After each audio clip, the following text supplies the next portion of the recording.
بنگلہ دیش ایک ایسی قوم ہے جو سوشل انریسٹ اور پولیٹیکل انسٹیبلٹی کا سامنا کر رہی ہے۔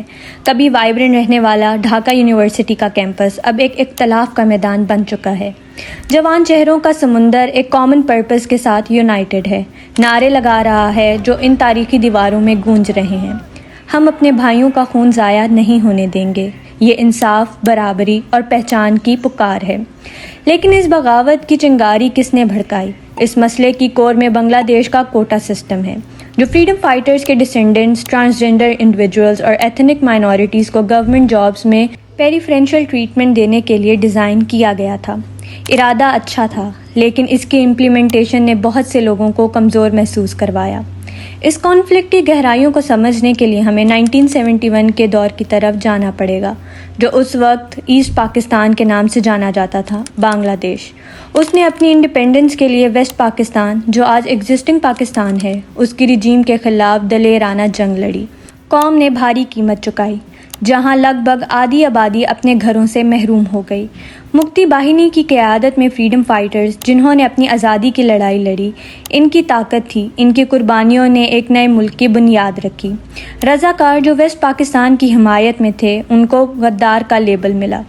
انڈیپینڈنس کے بعد شیخ مجیب الرحمان، جو بنگلہ دیش کے فاؤنڈر کہلائے گئے، انہوں نے ایک بکھرے ہوئے ملک کو دوبارہ بنانے کی اہم فرض سنبھالے۔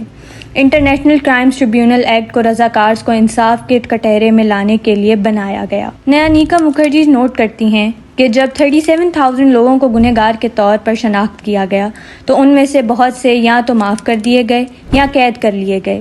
پھر بھی ماضی کا سایہ قائم رہا، جیسے کہ 2022 میں کچھ لوگوں کو کرائم اگینسٹ ہیومینٹی میں موت کی سزا سنائی گئی۔ یہ فریڈم فائٹر جنہوں نے آزادی کی لڑائی لڑی، یہی فریڈم فائٹرز آج بھی سچویشن میں ریلیونٹ ہیں، اس کوٹا سسٹم کی وجہ سے۔ اس کوٹا سسٹم کے مطابق 30% کوٹا ریزرو کیا گیا ہے فریڈم فائٹرز کے ڈسینڈنٹس کے لیے۔ اس کے علاوہ 10% ریزرویشن ریزرو کی گئی تھی عورتوں کے لیے، 10% ضلع کوٹا یعنی بیکورڈ ڈسٹرکٹ سے تعلق رکھنے والوں کے لیے، اور 5% ایتھنک مائنورٹیز کے لیے، اور 1% فزیکل ڈسیبلٹیز کے لیے۔ تو یہ ٹوٹل 56% ریزرویشنز بنتی ہیں، جن میں سے 30% یعنی میجورٹی شیئر فریڈم فائٹرز کو حاصل تھا۔ اس کا آغاز 1972 میں ہی ہو جاتا ہے، آزادی کے ایک سال بعد ہی، جس میں فریڈم فائٹرز کو ٹریبیوٹ پیش کرتے ہوئے ان کے لیے 30% ریزرویشن مخصوص کی جاتی ہے۔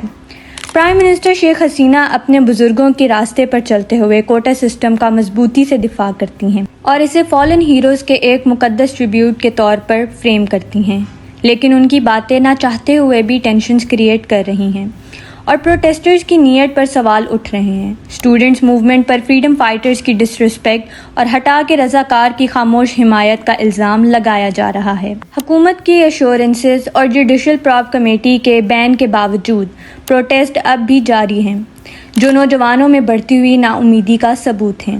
ان کی ڈیمانڈز بالکل واضح ہیں، ایک ایسا سسٹم جو میرٹ کو اتنی ہی اہمیت دے جتنی ہسٹوریکل کنٹریبیوشنز کو۔ جب ڈھاکہ کی گلیوں میں ان کے نعرے گونجتے ہیں تو یہ سوال ابھرتا ہے، کیا یہ ایک پرانے سسٹم کے خلاف جنگ ہے، یہ 21 سینچری میں بنگلہ دیشی آئیڈینٹی کو دوبارہ ڈیفائن کرنے کی کوشش؟ جواب اس ملک کی تاریخ کے نئے بابوں میں چھپا ہے۔ Prime minister Sheikh Hasina podium پر مضبوطی سے کھڑی ہیں اور ان کی باتیں بڑھتی ہوئی بے چینی کا ٹھیک جواب ہیں۔ وہ سیدھا پروٹیسٹرز کے مقاصد کو چیلنج کرتی ہیں، انہیں فریڈم فائٹرز کی لیگیسی کو نقصان پہنچانے کے الزام دیتی ہیں۔ ان کا کہنا ہے، اگر فریڈم فائٹرز کے گرینڈ چلڈرنز کو ریزرویشن بینیفٹس نہیں ملیں گے تو کیا رضاکار کے گرینڈ چلڈرنز کو یہ بینیفٹس دیے جائیں گے؟ اس سٹیٹمنٹ نے ایک شدید بحث کو جنم دیا۔ اسٹوڈنٹس کا گروپ، جو اسٹوڈنٹس اگینسٹ ڈسکرمنیشن کے بینر تلے یونائٹڈ تھا، پرائم منسٹر کے الزام کو شدت سے رد کر دیتا ہے۔ ان کے لیڈرز کا کہنا ہے کہ ان کی جنگ فریڈم فائٹرز کے خلاف نہیں، بلکہ ان کی لیگیسی کے غلط استعمال کے خلاف ہے۔ یہ نیریٹیوز کا زمینی فرق حکومت اور عوام کے درمیان فاصلے کو مزید بڑھا دیتا ہے۔ جو شروع میں ایک پرامن مظاہرہ تھا، وہ اب پرتشدد مقابلوں میں تبدیل ہو جاتا ہے، جو کہ سوسائٹی میں بڑھتی ہوئی پولرائزیشن کو سامنے لاتا ہے۔ اس شدید جدوجہد میں لگ بھگ 100 افراد کی جانیں گئیں، جو اس کانفلکٹ کی انسانی قیمت کا واضح ثبوت ہے۔ جیسے جیسے پروٹیسٹ انٹینس ہوتے جاتے ہیں، پرائم منسٹر شیخ حسینہ ہر طرف سے شدید دباؤ میں گھر جاتی ہیں۔ دنیا بڑھتی ہوئی فکر کے ساتھ اس صورتحال کو دیکھ رہی ہے اور ہیومن رائٹس آرگنائزیشن حکومت کے شدید رد عمل کی مذمت کرتی ہیں۔ گلوبل میڈیا بنگلہ دیش کے لوگوں کی مشکلات کو ہائی لائٹ کرتا ہے اور ان کے بنیادی مسائل کو سامنے لا رہا ہے جو اس انریسٹ کی وجہ بنے۔ تبدیلی کا مطالبہ ڈھاکہ کی گلیوں میں گونج رہا ہے۔ پرائم منسٹر شیخ حسینہ کا استعفیٰ، جو ایک ڈرامیٹک ٹرن آف ایونٹس تھا، ایک دور کا خاتمہ اور ایک غیر یقینی مستقبل کی شروعات کا علم ہے۔ پرائم منسٹر شیخ حسینہ کی لیڈرشپ میں بنگلہ دیش نے ریمارکیبل اکنامک گروتھ دیکھی اور یہ ایک گلوبل اپیرل مینوفیکچرنگ ہب کے طور پہ بھی ابھرا۔ ایجوکیشن، ہیلتھ کیئر اور کلائمیٹک ریزیلینس میں کی گئی انویسٹمنٹس کا پازیٹیو امپیکٹ ہوا اور ایوریج انکم اپنی ہمسایہ انڈیا سے زیادہ ہو گئی، مگر اس اکنامک ترقی کے اپنے ہی چیلنجز تھے۔ سورنگ انفلیشن ریٹس جو کہ 9% تک چلی گئیں، اس نے عام لوگوں کی پرچیزنگ پاور کو کمزور کر دیا۔ زندگی کی بڑھتی ہوئی لاگت نے بہترین مستقبل کے خواب پر سایہ ڈال دیا۔ باوجود اس کے کہ 5 لاکھ جاب ویکنسیز رپورٹ ہوئیں، ہر سال 1.8 ملین ینگ جاب سیکرز کا آنچل ایک ڈانٹنگ چیلنج بن چکا ہے۔ گورنمنٹ کی کوششوں نے اس گیپ کو برج کرنے میں ملا جلا رسپانس دیا۔